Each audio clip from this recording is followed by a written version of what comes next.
A poor man sat quietly in a corner across from a palatial house, watching the expensive cars come and go, carrying prominent people. Most of the people there were dressed in black, as if in mourning. He overheard two guards talking at the guardhouse by the gate of the mansion. "How sad. Our boss was such a kind person," said one guard. "Yes, and so young too. It's such an early rest for him," replied the other. As the cars left the mansion heading to the columbarium, the poor man followed, tired from chasing the funeral procession. He stopped to rest near a popular fast food chain and sat by the door. Many people were eating inside.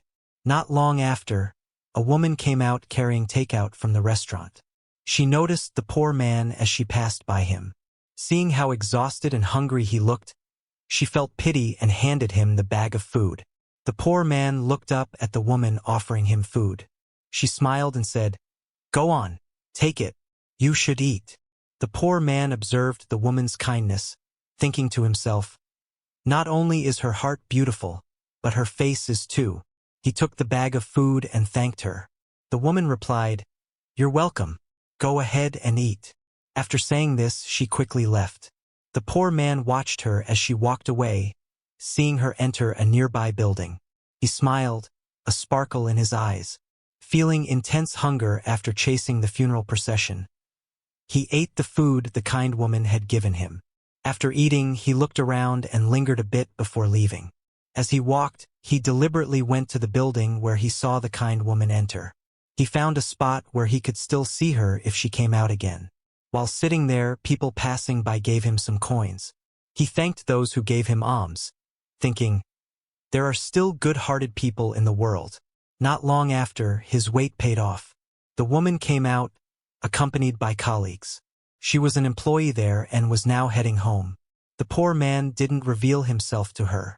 Instead, he followed her as she hailed a jeepney. Once she boarded, he also clung to the jeepney, unnoticed by her. When she got off, he paid his fare and followed her to see where she lived. He noticed that as she walked home, she also gave coins to other poor people she encountered. She even stopped to give a small bag of bread to a child. The poor man thought, she's truly a good Samaritan, always ready to help those in need. He followed her to her house, making sure not to get too close so she wouldn't notice him. He waited for her to enter the gate before approaching and familiarizing himself with the area. He observed that it was a place for ordinary people, many of whom were poor but striving to make an honest living. It was a community of people fighting fairly in life, working hard to survive. The poor man spent the night outside the gate of the woman's house. He lay down and soon fell asleep. The next morning, the woman opened the gate early, rushing to work. The poor man woke up to the sound of the gate slamming shut. Startled, he realized he had overslept. He quickly chased after the woman, but she didn't notice him. As she boarded the jeepney, he again clung to it, but this time, after asking the driver to let him off first. He already knew where she was going. When he saw her enter the building where she worked, he positioned himself in a corner where he could see her when she came out again. Around noon, he saw her leaving the building again. He hurried ahead to the fast food restaurant where she usually ate lunch. When she arrived, she immediately noticed him before even entering. She smiled and asked, "Aren't you the one I gave food to yesterday?" The poor man nodded, surprised when she invited him inside to eat with her. "Come on, let's eat inside. Join me," the woman called to him. The poor man hesitated, feeling shy, but she insisted. "It's okay. I'll pay for your meal. It's better to eat inside than out here," she said. Unable to refuse, he followed her inside. They found a table, and she asked him to wait while she ordered. As she stood at the counter, the poor man watched her, thinking, "This is the first time I've seen someone so kind, unafraid to talk to or even touch someone they don't know, especially someone as dirty as me." While he was lost in thought, the woman returned with their food. She placed the tray on the table and gave him his meal, then sat down to eat. "Let's eat," she said, inviting him to start. As they ate, the poor man couldn't help but ask, "Aren't you afraid of me? You don't even know me." The woman smiled and replied, "Why should I be afraid of you? You seem kind. Besides, as a Christian, It's my duty to help those in need. That's what we're taught. She continued, do you know about the sacrifice God made on the cross at Calvary to redeem us from our sins? After he died and was buried, he rose again on the third day. That's the good news, the gospel that God wants to share with us, his unparalleled love for us. So, in gratitude and love for God, I want to give back by helping those in need. As she spoke about God's goodness, the poor man listened intently, amazed by her. After they finished eating, he tried to offer her some money as his contribution to their meal, but she refused. No, keep it. You need that money more than I do. This is my treat. Wait for me tomorrow, and we'll eat together again, she said with a smile. All right, I'll go ahead now. I have work to do. See you tomorrow, she said, bidding him farewell. As she left the fast food restaurant, she gave some money to a child begging outside. The poor man, now outside, suddenly remembered something. Oh, I didn't even ask her name, he thought. But it didn't matter. He could still find out later when they met again. Meanwhile, he noticed an unpleasant smell. He looked around, but there was no one else nearby. He sniffed himself and grimaced. It's me. I must smell bad. I haven't bathed or changed clothes in days. How embarrassing if she notices, he thought, feeling ashamed. He decided to go home to bathe and change clothes. He boarded a jeepney and got off at a place with a phone booth. He entered the booth, inserted some coins, and dialed a number. After speaking to the person on the other end, he hung up and left the booth, seemingly waiting for something. Not long after, a car stopped in front of him. He got in and the driver drove off. An hour later, the car arrived at its destination, stopping in front of a large house with a wide yard in an exclusive subdivision far from Metro Manila.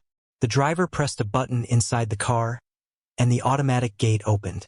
As the car entered the yard, the poor man got out and went straight into the house. He entered a room, showered, and cleaned himself in the bathroom. He spent the rest of the day in the large house. The next morning, after waking up, he went to the veranda to breathe in the fresh air. Shortly after, an elderly woman brought him breakfast. Have breakfast first, Nathaniel, she called to the poor man. Yes, Yaya luring. Thank you. Where's Manong Nali? Nathaniel asked. Manong Nali is in the garden, trimming the dry leaves of the plants, Yaya luring replied. Please tell him I'll be leaving before noon, so he should prepare the car, Nathaniel instructed. So, you won't be having lunch here? Yaya luring asked. No, I'll be back outside. Isn't my mission over yet? I thought you'd be coming back here to stay, she continued. Yaya luring, we've talked about this. I've explained to you and Manong Nali why I'm doing this. Please keep your voice down. Someone might hear you, Nathaniel reminded her. Oh, Nathaniel, no matter how much you explain, I still don't understand why you're pretending to be dead or a beggar. If your parents were alive, they wouldn't agree to this, Yaya luring said. Yaya, please don't be so loud. Who else would hear us? It's just the three of us in this big house, you, Manong Nali, and me. But I'm worried about you, Nathaniel. As your nanny who raised you, I'm anxious about what you're doing. You're not used to that kind of life outside. You should be taking care of the businesses your parents left behind instead of entrusting them to Attorney Reyes. Besides, you should get married already and start your own family. Aren't you afraid that might not happen? Yaya luring continued to remind him. Yaya, marriage is coming soon. I've already found the woman I've been looking for. But I want to be absolutely sure she's the one I'll spend my life with. I've only just met her, and I want to get to know her better. I don't want to rush her. And as for Attorney Reyes, I'm confident I can trust him. He's my childhood friend, and like you and Manong Nali, he cares for me. So don't worry, Yaya. This will all be over soon. Only a few people know the truth, Nathaniel explained at length before leaving for lunch. Yaya luring wanted to stop him, but she saw that he was determined to return outside and continue his plans, so she let him go, blessing him for his safety. As they traveled back to Manila, Nathaniel urged his driver to hurry. He didn't want to be late for his spot. He needed to be there before the kind woman arrived for lunch. He wanted to join her again. Nathaniel prepared himself, putting on his hat and glasses to make himself look older and shouldering his beggar's props. He still wore dirty sandals but had changed into clean, though old, clothes. He got out of the car in a less crowded area and walked to his spot by the fast food restaurant. He timed it perfectly, arriving just as the woman was walking toward their usual eating place. He quickly sat down where she could easily see him as she passed by. When she saw him, she smiled and called out, "Come on, let's go inside." Pretending to be shy, he waited for her to insist, and she did. "Let's go. Don't be shy," the kind woman urged, holding his arm. He stood up and followed her inside the restaurant. As they ate, the woman, as usual, talked about Jesus. Nathaniel listened intently, now genuinely interested in the topic. He thought, "It's good that she's like this. Unlike other women who've tried to flirt with me or, worse, use me." In the middle of their meal, the woman noticed his clean clothes. "Hey, your clothes look clean now. Do you have a place to stay? Where do you live?" she asked curiously. "Oh, by the way, I'm Eliza. My real name is Elizabeth," she introduced herself. Nathaniel thought, "Finally, I know her name. And you? What's your name? I'm sorry I didn't ask earlier. I keep forgetting to ask whenever we meet," she said with a laugh. The billionaire, pretending to be a beggar, replied, "I'm Elmer. Thank you, Eliza, for your kindness to beggars like me. I didn't think there were still people like you." Of course, there are still many good-hearted people as long as there are those who believe and have faith. Goodness will never disappear, Eliza said. After saying this, she took out a small, thick book from her bag. It was a Bible. She read a few verses and explained their meaning to Nathaniel. As he listened, he observed her. Not only is Eliza beautiful on the outside, but the sparkle in her eyes is now visible to me, especially when she talks about her faith, he thought. He admired her unique faith. As he continued to listen to her, he learned many things, especially about the relationship between humans and God. He realized that he no longer needed to go out on the streets like he was doing now to understand the true situation in the world or the true nature of the people around him. Through studying, reading, and believing in God's word, he could discover the secret to a beautiful and peaceful life. Something he hadn't found even though he had everything but no peace in his heart. After Eliza's break time ended, she hurriedly put away her Bible and returned to work, leaving Nathaniel alone. He didn't leave his seat immediately, pondering what he was doing now. What good will this bring to my life? Was my decision to fake my death and pretend to be a beggar just to discover the true nature of the people around me, including the woman I want to marry, the right one? He thought. Perhaps I've been valuing my money too much, to the point where I've lost trust in almost everyone around me. I wanted to test everyone to see who I could truly trust. Maybe I'm afraid of losing the billions my parents left me. I've become selfish and lost trust in others. After hearing Eliza's teachings, my perspective on life has changed. I didn't expect that through an ordinary woman, I'd learn the true meaning of life, that it's important to have a good relationship with God and others to live in peace in our hearts and minds. What good is wealth if you can't take it with you to the afterlife? Like what I saw at my fake funeral, only my fake ashes were taken to the columbarium, and my wealth, which I was so afraid of losing, remained in this world. He now realized the mistake he made in the past and was grateful to Eliza for teaching him an important life lesson. After reflecting, Nathaniel, now Elmer, decided to return to his real life as Nathaniel Elmer Zaragosa, the sole heir to the billion-worth Zaragoza group of companies. He would fix the confusion he caused by faking his death and take back the management of all the businesses his parents left behind.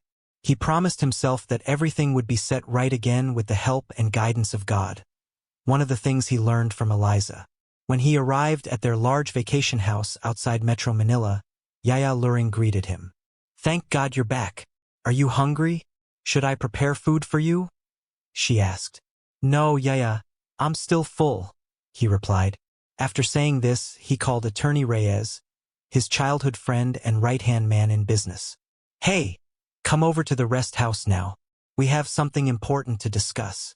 After greeting each other, Nathaniel invited Attorney Reyes to the veranda to talk. Attorney Reyes spoke first. "How's life on the streets? Enjoyable?" he asked, teasing Nathaniel. Nathaniel laughed and replied, "That's where I found what I've been searching for." "Really? What have you been searching for?" Attorney Reyes asked curiously. "The woman I'm going to marry and spend my life with. I found her," Nathaniel said happily. "Wow, that's good news. Finally, your madness of pretending to be a beggar and even faking your death will stop," Attorney Reyes said, laughing. "That's why I called you here today, to discuss how to correct that. How do we announce that I, Nathaniel Elmer Zaragosa, am still alive and didn't die of cancer?" Nathaniel asked. "That's the big problem now because you were too hasty in your decisions. We need to think carefully about how you can return quietly and without causing a stir. It would have been easier if you hadn't delayed your death. Because we could have just said you were on vacation. You could have returned quickly. But now, your death and funeral became the talk of the town. So, it's a big problem for us now," Attorney Reyes explained at length. Nathaniel fell silent, realizing the enormity of the problem he created. Not only would other people be affected, but he himself was now in a precarious position. He now understood that it wasn't easy to reclaim one's identity once declared dead or non-existent. Attorney Reyes saw the deep concern on his friend's face and thought of a way to ease the tension. He explained to Nathaniel one possible solution to the fake death. "But we can also say it was a case of mistaken identity, that you weren't the one cremated, that you survived the accident and someone else was mistaken for you," Attorney Reyes suggested. Hearing this, Nathaniel's face lit up. "Yes, that's brilliant, attorney. You're amazing," he said, delighted. "And there's no need for us to announce your resurrection. We can just do it quietly. You'll return to circulation quietly, and we'll only explain if someone asks," Attorney Reyes added. "But what if the ones asking are our relatives?" Nathaniel asked worriedly. "Then that's the time we'll explain more elaborately. Besides, as long as they see you're alive and kicking, they won't ask further unless they have another agenda. Like the inheritance they thought was theirs since you have no siblings or children," Attorney Reyes explained. "Okay, bro. Thank you so much. I didn't make a mistake in trusting you. It's a good thing I didn't prolong my madness and listen to Eliza's teachings," Nathaniel said, relieved. "Who's Eliza?" Attorney Reyes asked curiously. "She's the woman I'm going to marry and spend my life with," Nathaniel said proudly and confidently. "I see. So, when's the wedding?" Attorney Reyes asked. "Wedding? She doesn't even know yet that she's the woman I want to marry," Nathaniel said, laughing. "So, you haven't confessed to her? Where did you meet her? When you were still a beggar?" Attorney Reyes asked again. "Yes, she knew me as a beggar. She's the Good Samaritan who first gave me food. And since then, she hasn't stopped feeding me. She's really one of a kind," Nathaniel said, laughing as he told his friend. "So, what's your plan now? When will you start courting her?" Attorney Reyes asked. "As soon as possible. Like Yaya Luring said, it's about time I settled down and started my own family," Nathaniel said with certainty. "All right. Let me know immediately, so I can start building the American-style house I'll wear at my best friend's wedding," Attorney Reyes said jokingly. "Bro, you're my best man. Don't forget that," Nathaniel said. "Of course. I'm your best friend," Attorney Reyes replied. Their conversation didn't end there. They had much more to discuss. Nathaniel asked about the businesses he temporarily entrusted to his friend. He mentioned that he wanted to visit one of his buildings where Eliza worked. He wanted to know her position in his company. "What do you mean? She's your employee?" Attorney Reyes asked, surprised. "Yes, but she doesn't know I'm the owner of the company she works for. She knows me as a beggar and always treats me to lunch at the fast food chain near our building," Nathaniel explained. "How will she see and recognize you? What will you tell her?" Attorney Reyes asked. "I'll make sure she doesn't recognize me because my pretense as a beggar isn't over yet. I'll tell her I'm looking for a job, so I won't have to beg anymore. I'll see how she reacts," Nathaniel said. "So, how will you go to that office? Will you go as a beggar?" Attorney Reyes asked. "Yes, because she's the one who'll get me into the company as a janitor," Nathaniel said, laughing. "All right, I get your plan. I'll instruct the manager there to accept whoever Eliza brings in because that'll be you," Attorney Reyes said, laughing. But bro, how will you court her? Attorney Reyes asked again. I'll court her as the janitor she got into my own company. You're really crazy, bro, Attorney Reyes said, shaking his head. You're right, bro. I'm crazy for Eliza, Nathaniel said, and they both burst into laughter. That night, as Nathaniel rested in his room, he couldn't get Eliza out of his mind. Her gentle face, her captivating smile, and the kind words that came from her lips. But more than anything, it was her golden heart that truly captivated him. She was truly one in a million, one of a kind. He considered himself very fortunate because God didn't just give him material wealth but also brought him to a person who opened his eyes to the true meaning of life. That man does not live by bread alone but by a deeper purpose. He realized that no one lives for themselves alone. We need others to live well with the rest of God's creations in this world. Nathaniel admitted that since meeting and talking to Eliza, many things had changed in him. The more he talked to her, the more his perspective on life deepened. He, who grew up in luxury and studied at the best universities abroad, was now learning profound lessons from an ordinary woman. He thought, if only people could discover the secret to true happiness, there would be no chaos in the world. Everyone would live peacefully and contentedly. But that's not what happened because everyone has their own way of life, like what he did by faking his death. He was determined not to let Eliza go. He would make sure she would be with him for life, the woman he believed was a gift from God. It was almost dawn when Nathaniel finally fell asleep, still thinking about Eliza. He woke up late, but it was okay because he had no plans to go to his usual spot where he and Eliza ate. He deliberately didn't show up to make her miss him. He would reappear the next day to ask for her help in applying as a janitor at her company, which he also owned, as discussed with his friend Attorney Reyes. He spent the whole day resting at the rest house, regaining his strength for the days ahead when he would work as an ordinary employee in his own company. He prepared his resume to show Eliza when he asked for her help. He would use his mother's surname, Yulo, as his last name. But throughout the day, as he rested and did nothing, his mind was filled with thoughts of Eliza. He wanted to see her because it seemed like he was the one missing her, not the other way around. He asked Yaya Luring to cook some sweet treats for him to bring to Eliza the next day as a consolation for the favor he would ask of her, to help him apply for a job. The next day, before lunch, Nathaniel traveled with his driver, Manong Nali, to Manila. Upon arriving at the fast food restaurant, he got out, carrying all his props and the sweet treats Yaya Luring cooked for Eliza. He sat in his usual spot and waited for Eliza. Not long after, she arrived. When she saw him, her heart leaped with joy. Manong Elmer, how are you? Why weren't you here yesterday? I missed you. Eliza greeted him. I just rested yesterday, Ma'am Eliza, Nathaniel replied, happy to hear her say she missed him. He wanted to say he missed her too, but he held back. This wasn't the right moment yet. Come on, Manong, let's go inside. It's lunchtime, Eliza urged him. He stood up and followed her inside.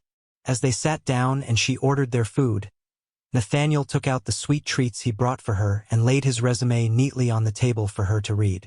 When Eliza returned to their table with their food, she saw the sweet treats. What's this, Elmer? Who's it from? She asked. It's for you, ma'am. I felt shy because of your kindness to me. You even share your hard-earned money with me for food, Nathaniel replied. It's okay. I have a budget for you because that's what my heart tells me, he said, pointing to his heart. Eliza paused, surprised by his words. What do you mean by my heart tells me? Nathaniel asked, puzzled. I mean, my heart wants to help others. That's why I feed the hungry and give drink to the thirsty. I just follow what my heart says, Eliza explained. Don't worry about it. You might think I'm in love with you, she joked, making Nathaniel feel a bit down. If only you knew, he thought to himself. As they ate, Eliza thanked him for the sweet treats he brought. She enjoyed them and asked who cooked them. Nathaniel avoided the topic, not wanting to reveal that his nanny cooked them. He simply said he bought them somewhere and they were cheap. He then brought up the topic of asking for her help with finding a job. Eliza, if you don't mind and if it's not too much to ask, I'd like to ask for your help or a favor, he said. What kind of help? What is it about? Eliza asked. Nathaniel got straight to the point. I want to change my life. I don't want to be a beggar forever. I'm still strong and can work, but I lack opportunities. So, if it's not too much trouble or embarrassing, I'd like to ask for your help in getting me a job at your company, even as a janitor. I finished high school, so maybe there's a vacancy. If I get accepted, I'll treat you to lunch to repay you, he pleaded. Eliza laughed at his last statement, thinking he was truly a beggar. It's okay. You don't have to treat me. What's important is that you have a decent source of income. Let's try. Nothing is impossible with God. Just trust in him and it will happen, Eliza said encouragingly. Nathaniel felt guilty, almost wanting to tell her the truth, that he was just pretending and that he was the owner of the company he was applying to. His conscience pricked him because he knew God was aware of his lies. But he decided to go through with it, asking for forgiveness. After much thought, he handed her his resume. She read it and commented, "Yulo is your last name? It sounds rich," she said with a smile. "How old are you? It's not written here. And you're single? Why haven't you married yet?" she asked in rapid succession.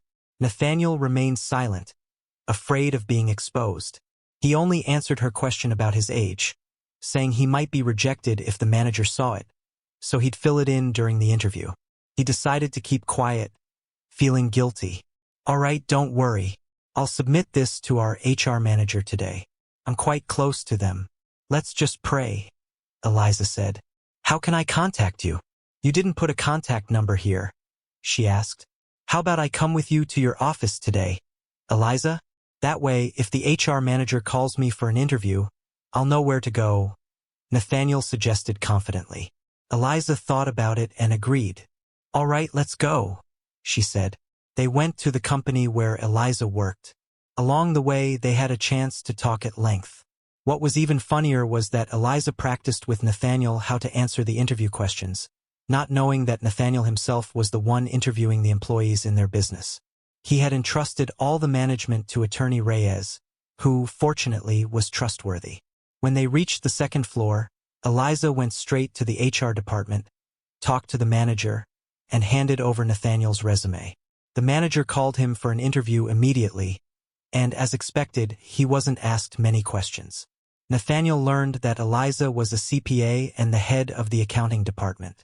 It's true what they say, don't judge a book by its cover. Eliza acts like an ordinary employee, commuting daily to work and back home using the cheapest mode of transportation, probably to save money so she can give to those in need, like me, the child, and other beggars she helps. Considering her position as the head of the department, her salary is quite substantial, and she could afford to indulge herself. But Nathaniel saw that she didn't do that. Instead, she saved on herself to give to others, like him, who benefited from her kindness. She's truly a unique woman. When it was time to go home, Nathaniel accompanied Eliza. He thanked her for helping him get a job. She told him that it wasn't her who helped him but himself and God above. She also asked him if he had a place to stay in Manila since he wrote his address as outside Metro Manila. She was concerned that it might be difficult for him to commute daily. "I'll probably look for a place near work," Nathaniel replied. "I know a place near our house. It's just a small room for one person. It's perfect for you. You can go home on weekends," Eliza suggested. "All right, I'll check it out today so I can talk to the owner," Nathaniel said quickly, thinking it would be favorable since it would bring him closer to Eliza. They could commute together daily. When they arrived at Eliza's place, she pointed out the room for rent. Nathaniel talked to the landlord and said he'd take the room. He told Eliza he'd go home first to get the money for the deposit and down payment and his belongings. When Eliza heard this, she was puzzled. How could a beggar afford that? She offered to lend him the money for the deposit and down payment, and he could pay her back when he received his salary from his new job. "No, Eliza, you've already helped me so much. I have some savings, enough to pay for the room," Nathaniel said, feeling shy about her offer. "All right, where do you live? Is it far?" Eliza asked. "It's not too far. I can return tonight so I can start work tomorrow," Nathaniel said, changing the topic. Do you have fair money to go home? Eliza asked, concerned. Don't worry about that, Nathaniel assured her. Okay. Take care on your trip. God bless, Eliza said, bidding him farewell. But before they left the rental place, Eliza told the landlord to reserve the room so it wouldn't be taken by someone else. Before Nathaniel left, Eliza was surprised when he suddenly hugged her tightly. Nathaniel felt a bit giddy, while Eliza just smiled and patted his back. But she also felt something different that she couldn't explain, something she had never felt before. After leaving Eliza, Nathaniel immediately called his driver and returned to the rest house. He packed his things and had Manong Nali drive him back to the rented room, bringing the money needed for the deposit and down payment. Meanwhile, Eliza was puzzled. How did Elmer have that kind of money if he was a beggar? She shook her head, thinking she might be overthinking it. The next morning, Eliza woke up early to prepare for work. She heard a knock on the door and opened it to find Nathaniel. Good morning. Are you ready? Let's go to work together. Eliza greeted him. Good thing you arrived while I was still putting on my props, Nathaniel thought. This time he was dressed neatly, no longer as a beggar but as a janitor. When they arrived at the office, he immediately started working. He made coffee for Eliza and bought her breakfast. Thank you. You're so kind, Eliza said with a smile, still puzzled. Let's eat. Have you had breakfast? She asked Nathaniel. Yes, ma'am. I've already eaten, Nathaniel replied. At lunchtime, nothing had changed in how Eliza treated him. She still treated him to lunch. Nathaniel once offered to pay, but Eliza said he could do so when he received his salary. They became more comfortable with each other, and Eliza became more open, sharing stories about her life. Nathaniel learned that Eliza was close to him because she didn't have a father. He thought, I need to change how she sees me. In a romantic way, I need her to fall in love with me and learn to love me as a potential husband. He came up with an idea. He would send her a bouquet of roses and chocolates daily, like a secret lover, and gradually reveal his true self. He wanted to see if Eliza would still love him as a former beggar who had the chance to improve his life by working as a janitor. That's how he would measure her true feelings for him. She would eventually learn about his billionaire status when they got married, and he was sure she wouldn't refuse. He called Yaya Luring and asked her to cook delicious desserts, instructing Manong Nali to deliver them to Eliza's place. He also instructed Manong Nali to buy and send a bouquet of roses and imported chocolates daily to Elizabeth San Jose, Eliza's real name. He told Manong Nali not to miss a day and to continue until he said otherwise. He gave the driver money for this and instructed him to deliver them to the office. That day, he gave Eliza one of the desserts Yaya Luring cooked. When Eliza saw it, she was delighted because it was her mother's favorite, halaya. Nathaniel learned that Eliza was an only child, just like him, and lived only with her mother. She didn't have a father. What happened? Where's your father? What did your mother say about him? Nathaniel asked. I don't know what happened. I grew up with only my mother and my grandparents, who have also passed away, Eliza replied.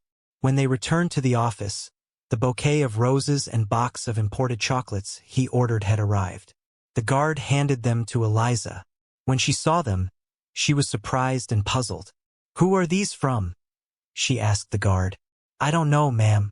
They arrived earlier while you were out for lunch. There's a card. Maybe it says who sent them, the guard replied. All right, thank you, Eliza said, looking at the card. For Miss Elizabeth San Jose, from someone who admires you so much. They both read. Nathaniel and Eliza looked at each other. Nathaniel smiled secretly, knowing he was the one who sent them, as he had instructed Manong Nali. But Eliza had no idea who sent them. Who sent these? Eliza asked, pretending to be curious. I don't know. It says from an admirer, Eliza replied. Maybe it's from one of your suitors, Nathaniel teased. I don't have any suitors, Eliza said confidently. Nathaniel was surprised. He couldn't believe that no one was courting or even interested in Eliza. Besides being kind, she was also very beautiful. But then he thought it was in his favor because he had no rival for her affection. Really? With your kindness? No one's courting you? That's impossible, Nathaniel said, not believing her. It's true. Maybe it's just not yet time for me to have a boyfriend. God is guarding my heart to give it to the right man at his perfect time, Eliza said. Nathaniel had nothing to say to what he heard because even in relationships, it truly depended on God's will who he would give to a person. He was amazed by Eliza's faith. But Nathaniel knew that the right man for Eliza had already arrived, and it was him. He was sure that he and Eliza would end up together. He would ask God for that. Nathaniel had already fallen deeply in love with Eliza. It wasn't just a simple liking anymore. He truly loved her for the qualities he saw in her. He was determined not to let her go. Every day, roses and chocolates arrived for Eliza, and whenever they ate together, there were always delicious desserts. Nathaniel also took good care of Eliza's office, cleaning it meticulously. On his first salary, he bought fruits for Eliza and her mother and brought them to their house. Eliza's mother was surprised to see him, thinking he was courting her daughter. But Eliza explained who he was. From then on, Nathaniel often gave Eliza and her mother delicious desserts cooked by Yaya Luring. He also started courting Eliza's mother, gradually making his intentions known to Eliza. Meanwhile, he continued sending flowers, chocolates, food, and other things without Eliza knowing who sent them. She was very puzzled. Even his appearance gradually changed. Nathaniel shaved his beard and mustache and trimmed his hair a bit. He removed the white hair dye he used to make his hair look white and returned it to its natural black color. Eliza noticed this and commented, "You're not that old after all. You're quite handsome when you tidy up," she said with a smile. Nathaniel was happy to hear this. It meant his plan was working because he had already caught her attention. "Really, Eliza? And you're not that old either. How old are you?" Eliza asked. Nathaniel choked a bit at the direct question, afraid of being exposed. He thought of a way to recover. "I guess I just looked old because of my situation as a beggar.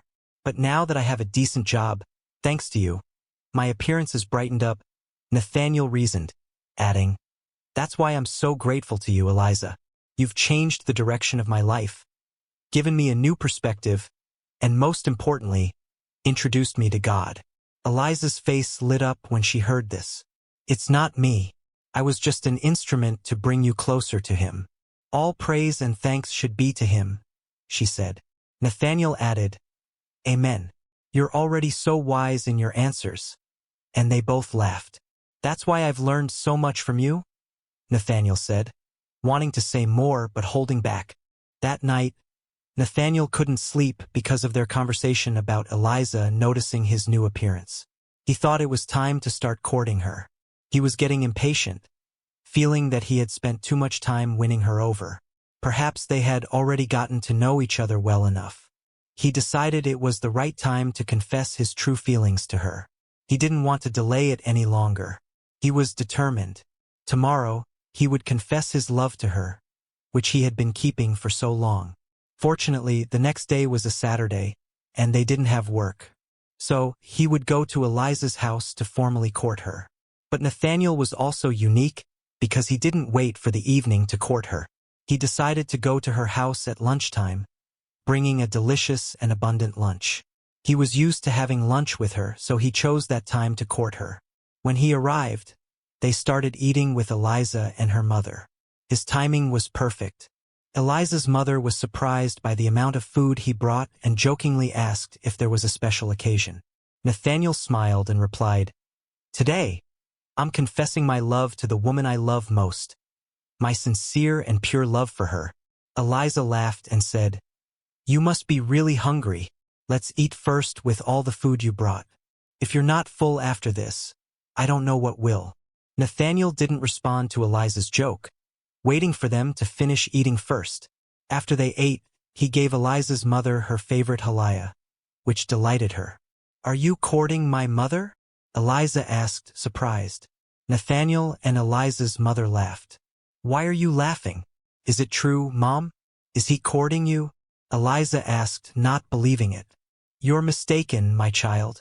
Elmer isn't courting me," her mother said, then looked at Nathaniel, giving him a signal. Suddenly, Eliza's expression changed when she saw Nathaniel take out a bouquet of red roses and a box of imported chocolates from his bag. Eliza's eyes widened in disbelief. "Wait, I know these flowers. And that chocolate, it's the one I've been receiving daily at the office," she said, looking at Nathaniel. You're the one sending these to me?" she asked, shocked. "There's no one else. And now, I'm formally asking your mother for your hand in marriage," Nathaniel said boldly. "Wait, is this a big joke?" Eliza asked, laughing but also nervous, her heart beating fast. "No, and don't call me Manong anymore because I'm not that much older than you," Nathaniel said, removing his props, his glasses. Eliza's eyes widened even more when she saw a very handsome man in front of her, young and probably in his late 30s. She couldn't believe the physical transformation of the man she knew as Nathaniel Elmer. Nathaniel understood the questions in her eyes. He held her hands and said lovingly, "I love you so much, Eliza. I was just too shy to confess because I was just a lowly beggar before, and now I'm just a janitor. I want to hear from your lips that you accept my love, even if my status in life is like this. Even if you're heaven and I'm earth. I know it's cliché, but that's how I feel," Nathaniel said. Eliza's heart was touched by Nathaniel's words. She saw the sincerity in his eyes as he professed his love for her. "Elmer, please, Elmer is fine. I'm not that old, right?" Eliza said, cutting him off. "Oh, right. I'm used to calling you that," Nathaniel said. "Elmer, it's not about status or appearance. It's not even about the mind but the heart that dictates love. True love doesn't choose or discriminate, especially when that love blossoms because God allowed it. And I know in my heart that love has also blossomed in me," Eliza said. Hearing this, Nathaniel tightened his grip on her hands, feeling hopeful. But Eliza suddenly looked at her mother, as if asking for permission. Her mother understood and nodded, giving her consent. Eliza smiled at her mother's gesture. "Yes, Mr. Elmer Yulo, I accept your courtship, and I'm answering you now.